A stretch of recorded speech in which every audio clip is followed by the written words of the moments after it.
할렐루야.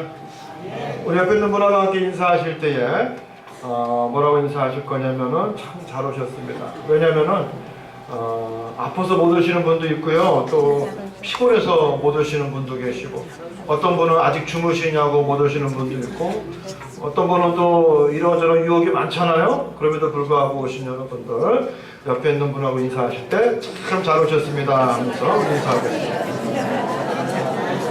참 잘 오셨습니다.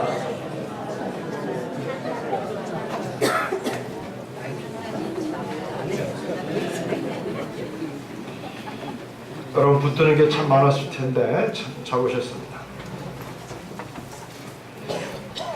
지난주에 제가 아주 재밌게 읽은 책이 있습니다.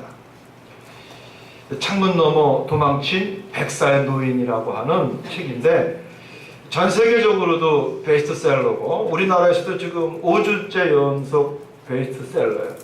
너무너무 재밌어요. 여러분도 한번 보셔요. 저도 돋보이 끼고, 아주 두껍거든 책이. 돋보이 끼고 열심히 봤습니다.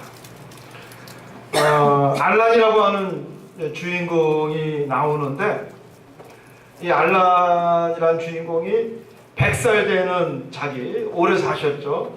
100살 되는 생일날 양로원에 도망치는 거예요. 창문 넘어서 요양원이죠. 스웨덴 사람인데 스웨덴 요양원을 도망칩니다. 도망치면서 갖고 있는 돈을 다 털어서 버스표를 사는데, 마침 어떤 청년이 아주 큰 가방을 맡기는 거예요. 자기 화장실 가는데 화장실 너무 작다, 가방이랑 같이 들어갈 수 없으니, 한눈에 봐도 뭐 100살까지 드신 어르신이니까 혹시 무슨 일이 있겠냐 싶어서 맡겼단 말이죠. 사람 잘못 본 거죠. 그 알란이라고 하는 100살 할아버지가 버스가 오니까 그냥 그거 들고 탄 거예요. 나중에 알고 보니까 그 안에 우리나라 돈으로 50억 이상의 돈이 있는, 이 사건으로 얽히고 설키는 내용이 너무나 재밌어요. 근데 이 양반은 말이죠, 어떻게 해서 양로원에 들어가게 됐느냐, 조실부모하고 학교도 3년밖에 못 다니고 찢어지게 가난한 100년 전 사람 아닙니까? 찢어지게 가난한 그런 상황 속에서 돌고 돌다가 정말로 파란만장한 인생을 사는 거예요. 심지어 정신병원에서 거세도 당하고, 그리고 또 스페인에 가서, 또 미국에 가서, 또 소련으로, 또 북한으로, 또 이란으로, 다시 프랑스로, 아무튼 세계를 막 돌아다니면서 정말로 재미나는 인생을 살게 되는데, 이 사람의 직업이 뭐냐면요, 폭약 전문가예요. 이 사람 고향이 어느 나라라고 그랬어요? 스웨덴. 스웨덴 하면 여러분 누가 생각납니까? 다이나마이트를 발명한 노벨이 있잖아요. 그래서 이 사람은 일찍이 어렸을 때부터 너무나 가능했기 때문에 다이나마이트 공장에서 일을 하고, 15살에는요 자기 이름으로 다이나마이트 회사를 차릴 정도로 아무튼 폭탄에 대해서는 대추정을 불허하는. 그래서 심지어 미국에서 원자폭탄이라고 그러죠. 원자폭탄을 만드는 그 연구소에 웨이터로 취직을 했다가 박사들도 풀지 못하는 문제를 이 사람이 풀어주는 거예요. 그래서 이 사람 때문에 나가사키하고 히로시마에 뭐가 투하가 돼요? 원자탄이. 그러니까 대단한 사람이죠. 원자탄이 이 사람 때문에 투하가 되는 거예요. 프랑스 가서는 프랑크 총통의 생명을 구해주고, 미국에서 원자탄을 만드는 바람에 미국 해리 트루먼 대통령과 친구가 되고, 또 스탈린과 한잔하다가 스탈린의 비율을 상하게 해가지고 시베리아 감옥에 갇히게 되는, 그리고 시베리아 감옥에서 도망가다가 북한의 김일성을 만나고, 아무튼 그런 거예요. 근데 진짜 재밌어. 근데 이 사람이 말이죠, 좀 더 얘기해 드릴게요.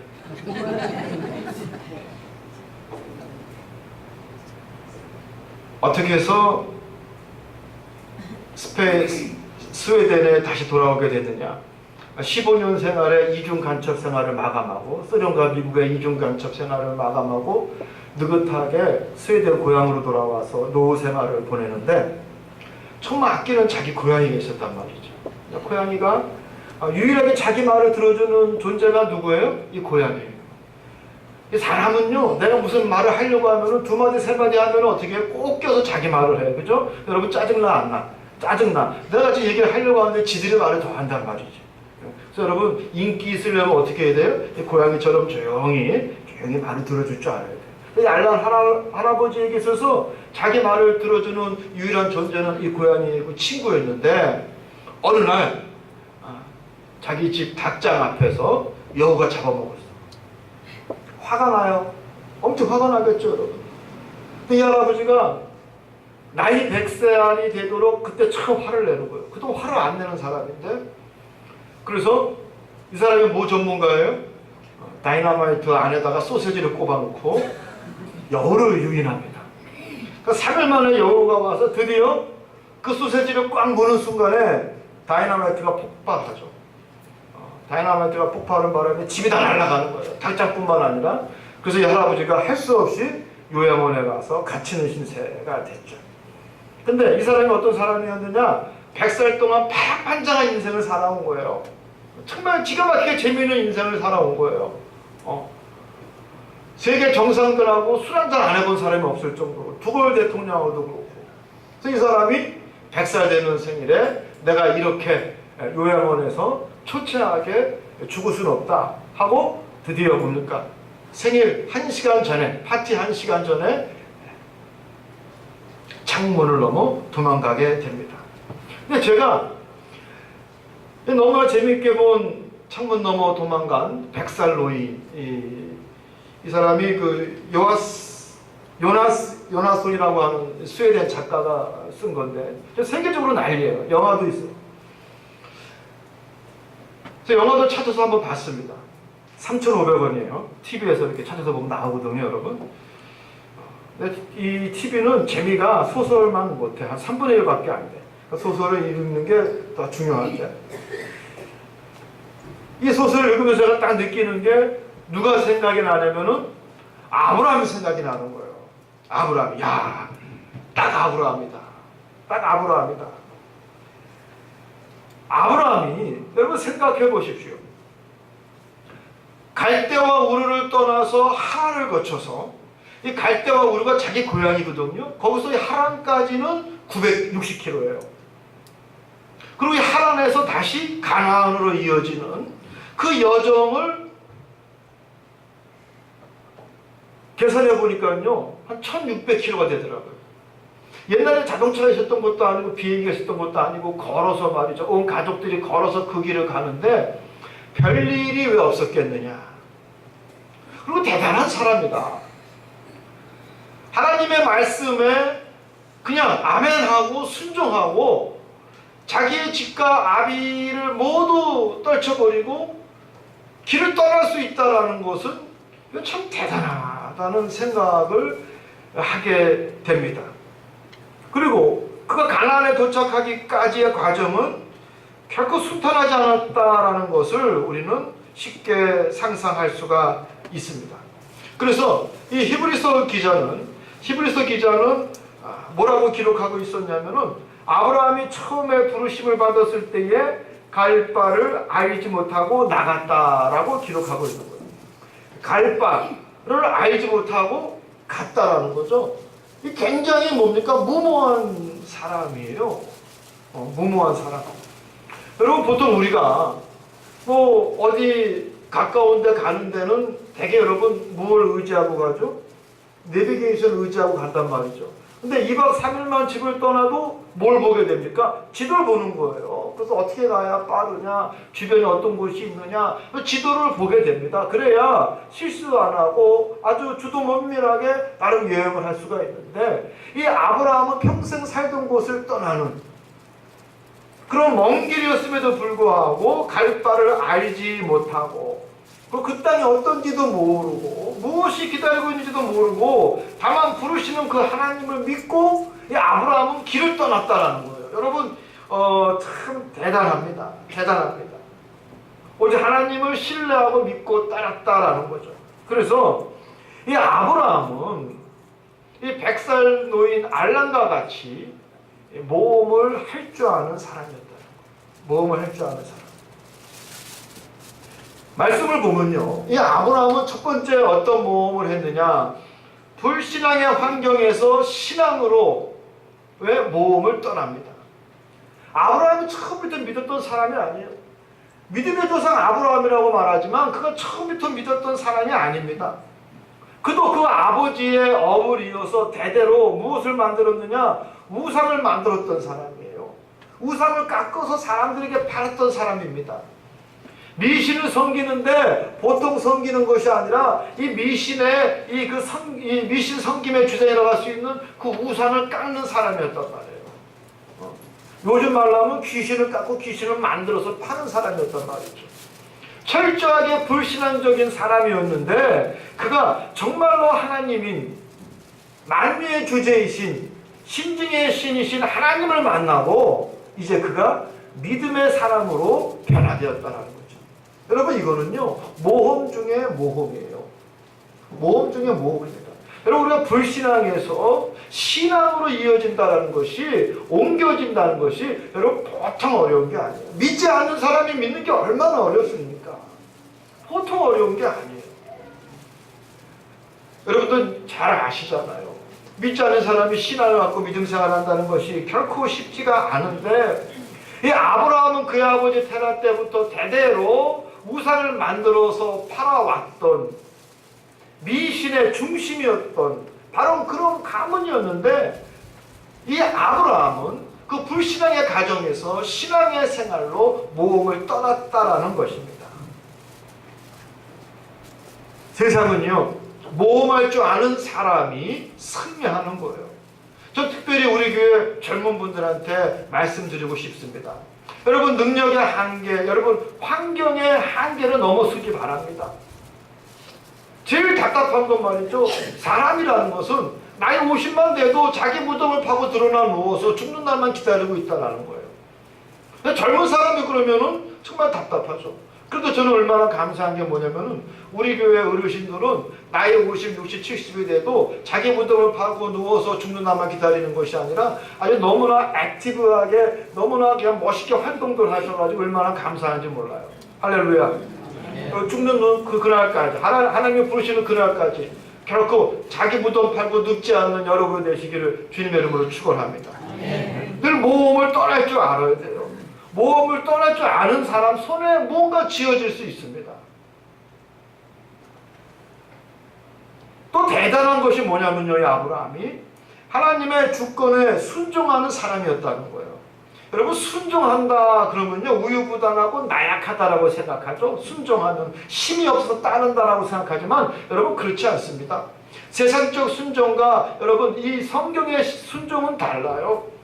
내가 나약하고 힘이 없기 때문에, 연약하기 때문에, 내가 우유부단하기 때문에 순종하는 것이 아니라 성경에서 말하는 순종은요 대단한 용기와 결단이 있어야 됩니다. 내 생각도 있고 내 계산도 있지만, 내 계획도 있지만, 그럼에도 불구하고 하나님의 말씀이기 때문에 내가 순종한다는 거예요. 그럼 얼마나 대단합니까? 내 걸 포기하는 거예요. 내 계산을 내려놓는 거예요. 내 이익을 내가 목전에 보이는 손에 잡을 수 있는 이익까지도 내가 포기하고 순종한다는 것, 대단한 모험입니다.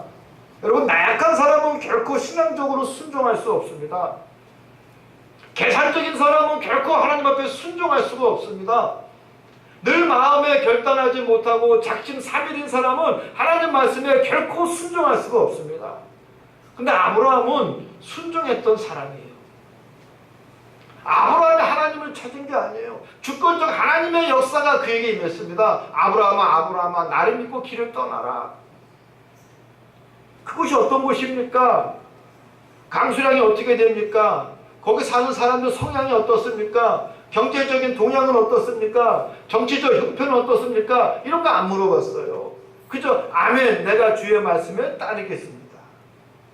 나에게 임하신 하나님의 주권에 절대적으로 순종하는 이 아브라함의 모습을 볼 수가 있습니다. 여러분, 강한 사람만이 순종할 수 있습니다. 그리고 그 순종하는 사람은 결코 하나님이 놔두지 아니하시고 그 손을 붙드시고 그의 평생을 인도하신다는 것을 잊지 않는 우리 중앙교회 성도가 되시기를 주님의 이름으로 축원합니다. 우리 이것을 하나님의 주권이라고 하죠. 하나님의 주권. 내 주권이 아니라, 내 고집이 아니라, 내 주장이 아니라 하나님의 주권. 신학적으로 이것을 우리는 하나님의 주권이라고 하는데, 하나님의 주권, 그 주권에 따를 수 있는, 우리 1절의 말씀에 보면 어떤 말씀이 나옵니까? 너는 약속의 땅을 향하여 나아가라. 적과 꿀이 흐르는 땅을 향하여 나아가라 그랬어요. 내 고향과 친척과 아버지의 집을 떠나 내가 내게 보여줄 땅으로 나아가라. 여러분, 이 오늘 본문 말씀 1절 보면요, 끔찍한 얘기예요. 고향을 떠나라, 친척을 떠나라, 아버지의 집을 떠나라. 여기서 아버지의 집이라는 것은요, 대대로 이어왔던 업을 말하고 있습니다. 경제적인 수단에서 떠나라는 거예요. 야, 여러분 쉽지 않죠? 그래서 아버지를 버리라는 게 아닙니다. 아브라함은 갈대와 우르에서 이 무려 600km 이상을 말이죠. 900km죠. 960km를 600마일이니까 960km를 아버지를 모시고 데라와 함께 하란으로 이주했던 사람이에요. 아버지가 어디서 죽었어요? 그 하란에서 돌아가시잖아요. 그래서 아버지의 집을 떠나라라는 것은 그의 대대손손 이어온 그 경제적 수단을 말하고 있습니다. 여러분, 우리는 말이죠, 가끔 5만원, 10만원 때문에 왔다 갔다 할 때가 얼마나 많아요. 5만원, 10만원 때문에 신앙적으로 시험 들 때가 있어요. 내 경제적인 것을 포기하고 놔두는 것이 문제가 아니라 누가 5만원만 주면은 교회 안 오는 사람이 얼마나 많은지 몰라요. 5만원이 뭐야? 밥 한 끼 사준다 그래도 교회 안 오는 사람이 많아. 창피한 줄 아셔야 돼. 평생 신앙생활 하는데 누가 밥 한 끼 사준다고 교회를 안 와? 하나님 얼마나 부끄러워하시겠어. 내가 너를 자식이라고 믿고 얼마나 서운해하시겠어. 여러분, 아브라함을 보십시오. 내 고향과 친척과 아버지의 집을 떠나 내가 내게 보여줄 땅으로 가라 했을 때에 아브라함은 용기를 갖고 순종했습니다. 순종할 수 있는 여러분이 되시기를 주님의 이름으로 축원합니다. 아멘. 또 아브라함은 유혹을 이겨낸 사람이에요. 그가 가장 큰 유혹을 받아왔을 때가 어디였냐면은 바로 960km를 걸어서 약 2400리죠. 2400리를 걸어서 도착한 하란입니다. 하란에 도착해서 보니까 그의 아버지 테라가 나이가 너무 많으셔서 이제 갈 수가 없어요. 그래서 나름대로 임시로 거기서 정착을 하게 됩니다. 결국 아버지 테라는 그 하란에서 돌아가시게 되죠. 아버지 테라가 돌아가신 이후에 아브라함은 다시 가나안 땅으로 출발하게 되는데, 여러분, 저는 이 시기가 아브라함에게 있어서 가장 어려운 시기라고 봅니다. 여러분도 막 달리기 하다가 말이죠, 중간에 쉬었다가 다시 가려면 힘들어 안 힘들어? 힘들어요. 등산하다가도 말이죠, 힘들어가지고 중간에 쉬다가 보면은 올라가고 싶은 마음이 생겨 안 생겨? 안 생기는 거예요. 천리길이 뭡니까? 2400리를 걸어왔어요. 거기서 나름대로 정착했어요. 하란이라는 곳이 얼마나 좋은지 모릅니다. 사람 살만한 곳이에요. 떠나려고 하니까 주변에 다른 가족들이 왜 그런 소리 안 했겠습니까? 여기도 좋사오니 가긴 또 어디 갑니까? 여기서 사는 것이 어떻습니까? 여기가 보니까 갈대와 우리보다 살만한 곳이고 소문에 듣자니 가나안은 별 볼 일 없는데 바람 그칠 날 없는 곳이 가나안 땅인데 왜 거기까지 가려고 합니까? 여기서 삽시다라고 왜 얘기를 안 했겠어요? 그러한 유혹도 있었지만 거기서 그의 꿈이 지체되고 꺾일 수도 있었지만, 그러나 아브라함은 그럼에도 불구하고 하나님 말씀에 따라서 결코 그 유혹에 넘어가지 아니하고 다시 길을 떠나게 됩니다. 여러분, 그때의 나이가 몇 살이었느냐? 75세였다고 그랬어요. 75세. 결코 여러분 작은 나이가 아니죠. 75세에 다시 또 길을 떠나게 됩니다. 그리고 마침내 이 아브라함과 그의 일행들은 가나안 땅에 도착하게 됩니다. 그래서 우리가 읽지는 않았지만 말이죠, 5절 말씀에 보면은 얼마나 그 길이 힘들고 그 과정이 파란만장했으면은 5절에 뭐라고 나오냐면 마침내 가나안에 도착하였더라 그랬어요. 마침내 힘들게 오면 우리가 마침내 했다고 하지 않습니까? 어렵게 왔단 말이죠. 힘들게 왔어요. 무려 1000마일, 1600km를 걸어서 아브라함과 그 일행은 드디어 가나안 땅에 도착하게 됩니다. 그런데 거기서 끝나는 것이 아니라 천신만고 끝에 가나안에 도착했더니 그를 기다리는 것은 기근이었습니다. 혹독한 기근이었습니다. 그래서 할 수 없이 아브라함은 애굽으로 먹고 살기 위해서 떠날 수밖에 없었습니다. 근데 아브라함이요, 그 과정 속에서 하나님 이게 뭐예요? 약속이 아니지 않습니까? 그런 말 절대 없었어요. 원망이나 불평이 없었단 말입니다. 그런 아무 소리 없이 살기 위해서 애굽 땅으로 갑니다. 그 애굽 땅에 가서 아브라함은 말이죠, 참 이해할 수 없는 사건이 벌어지죠. 그의 아내를 누가 탐을 냈다 그랬어요. 애굽의 바로 왕이 그의 아내를 탐냈다 그랬어요. 그러면은 보통 남자들 같았으면 뭐라고 이야기하느냐? 여보게 사례씨, 걱정하지 마시게. 내가 누군가? 자네 남편 아닌가? 내가 죽더라도 당신은 내가 지킬 거야 라고 말했어요, 안 했어요? 말 안 했어요. 뭐라고 이야기했느냐? 당신 때문에 내가 죽을 수 있으니 너는 내 마누라가 아니라 이제부터 너는 내 누이다 그랬어요. 얼마나 치사합니까? 참 치사한 사람이 아브라함이었어요. 저는 이런 아브라함의 모습이요, 좋아요. 인간의 모습이 살려고 했던, 또 나름대로 거기서 그 환경 속에서 생존하려고 했던 아브라함의 모습 속에서 정말로 누가 돌을 던질 수 있겠느냐 이거예요. 여러분, 그런 정말 치사한 마음 한번 생각 안 해본 사람 있어요? 그런 야비한 생각 안 해본 사람 있어요? 그런 사람 있으면 돌 던지세요. 없을 거라고. 누구나 나 도망가려고 하고 말이죠. 누구나 내가 살아남으려고 하고 말이죠. 그런 생각 다 가질 수 있어요. 근데 아브라함도 역시 마찬가지였습니다. 그러나 그 과정 속에 누가 개입하십니까? 하나님께서 개입하시잖아요.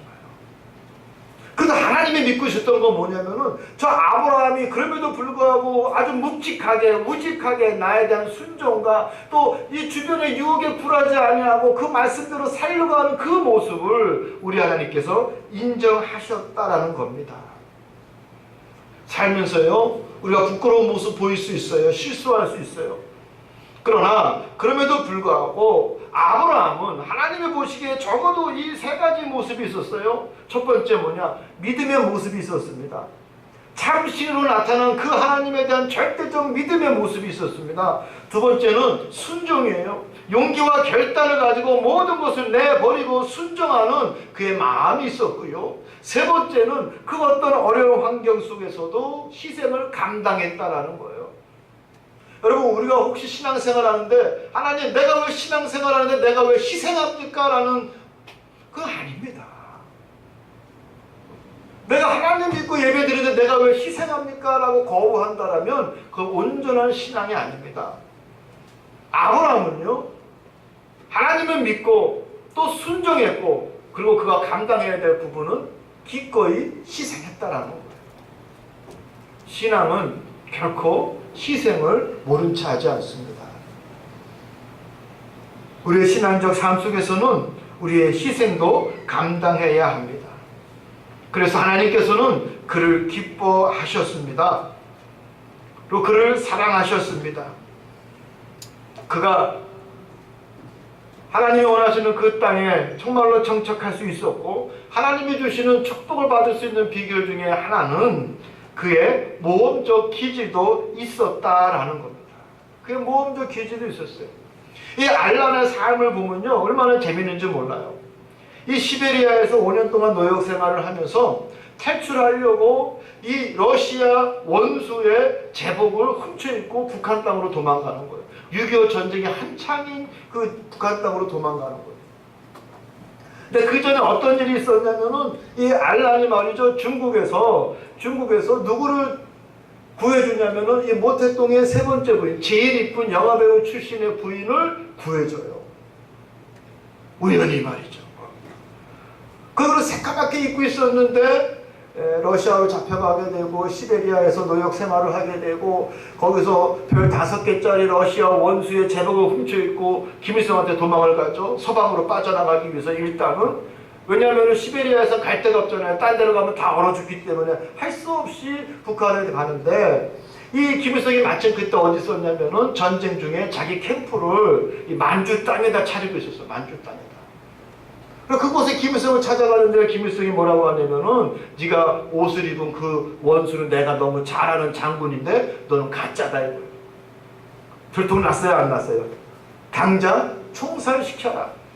그래서 알란의 그 운도 이제 여기서 끝나나 보다 생각했는데, 알란이 그러는 거예요. 소설 속에서 보면은 모든 사람이 나를 총살시키기로 동의하셨는데 저 소파에 앉은 김일성의 손님 같은 분은 아직까지 말씀을 안 하시네요. 그랬더니 그 사람이 나는 모태똥인데 하면서 얘기를 하는 거예요.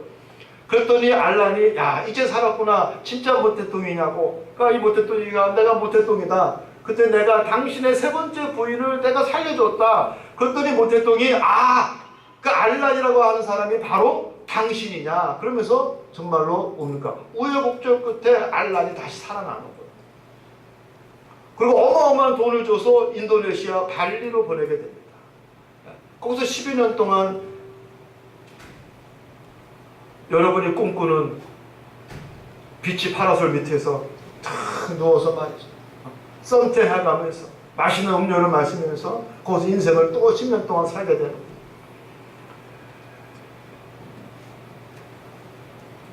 하나님께서 함께 하시면 말이죠. 내가 생각하지 못했던 운, 내가 생각하지 못했던 행운을 우리 하나님께서는 우리와 함께 하십니다. 우리 하나님께서 아브라함에게 뭐라고 축복하시냐면 너는 복의 근원이 될 것이다 그랬어요. 내가 너를 축복한다. 너는 위대한 민족이 되고 그리고 너는 복의 근원이 될 것이다. 천하 만민이 너로 말미암아 복을 받을 것이다 라고 하나님께서 그를 축복하십니다. 뿐만 아니라 하나님께서 3절에 보면 아브라함을 어떻게 축복하시냐면요, 너를 축복하는 자를 내가 축복하겠고 너를 저주하는 자를 내가 저주하겠다.